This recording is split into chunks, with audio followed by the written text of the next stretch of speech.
katika siku zote kwenye kata zote 8 nilizozunguka, pamoja na madiwani wangu, viongozi wangu wa kata, viongozi wangu wa matawi, mabalozi na wenyeviti wa mitaa, wajumbe, lakini zaidi na wananchi walio na vyama na wasio na vyama, walionyesha ushirikiano mkubwa, kwa sababu walijitokeza kwa wingi wao kwa kadri Mwenyezi Mungu alivyowabariki, wakaja kusikiliza sera zetu, ilani yetu, nini tumefanya kwa miaka 5 iliyopita na nini tunafanya kwa miaka 5 iwapo mtatupatia ridhaa.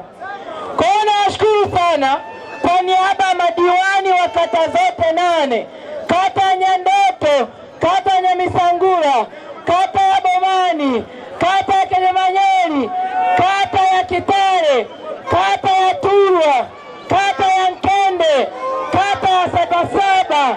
Mwenyezi Mungu awabariki sana.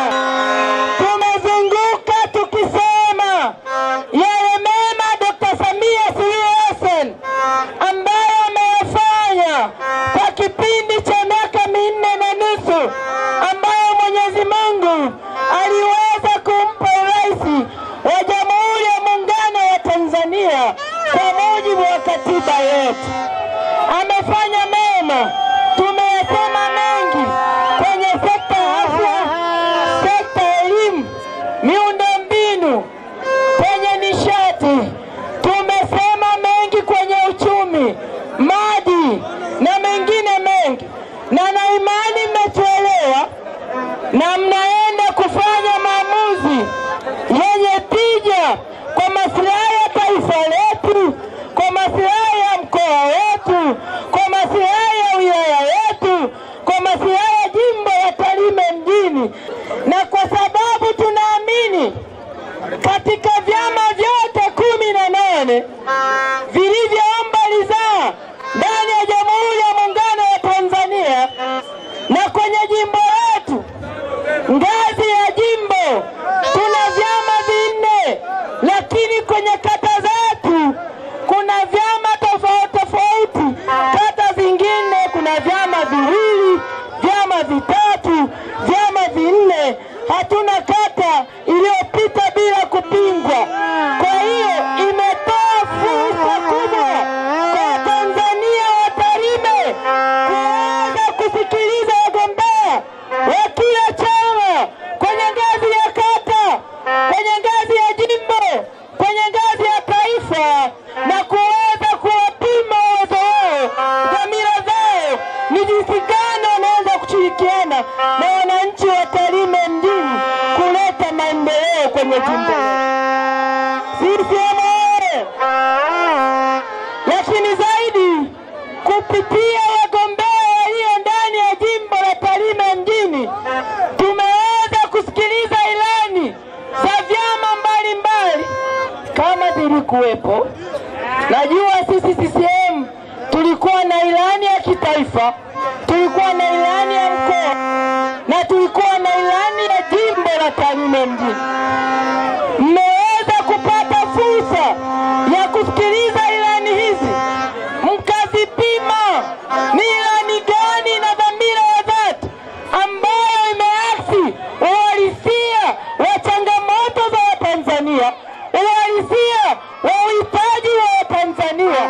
Hakika mtaona ni ilani ya Chama cha Mapinduzi, kwa sababu ndani ya ilani hii tumeenda kuangalia bila maendeleo ya taifa ya miaka 25, 2025 mpaka 2050, ambayo serikali ya awamu ya 6 ilizunguka ikiwaomba maoni ya Tanzania, na mkatoa hayo maoni.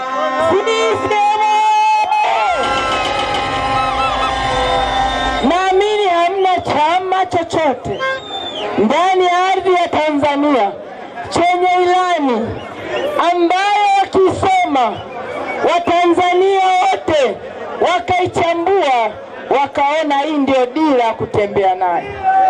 Na nimeona haya nilivyozunguka katika kata, kwenye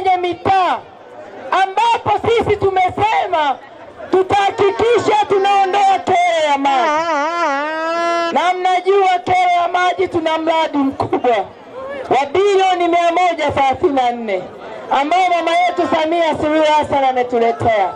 Ule mradi ukikamilika, hatupati shida ya maji kwenye mitaa yote, kwenye kaya zote, kwenye taasisi zote.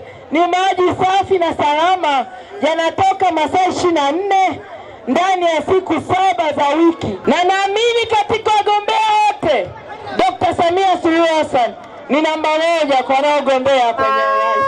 Wangapi wanasema Samia atapita kwa kishindo?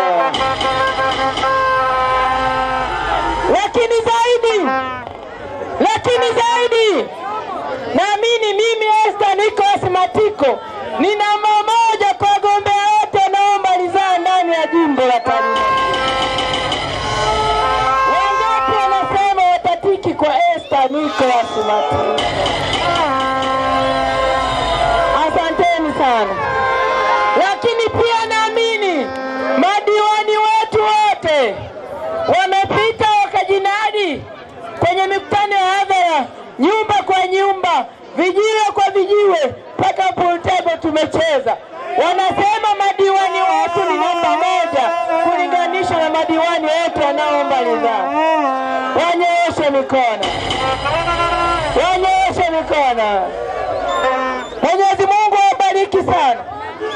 Siku ya leo mimi kwangu kama muomba ridhaa wa jimbo hili, sio kujinadi, bali kuitumia kutoa shukrani za dhati kwa ushirikiano mkubwa ambao mlionyesha kipindi tunapita kampeni za mtaa kwa mtaa, kata kwa kata, kijiwe kwa kijiwe, nyumba kwa nyumba.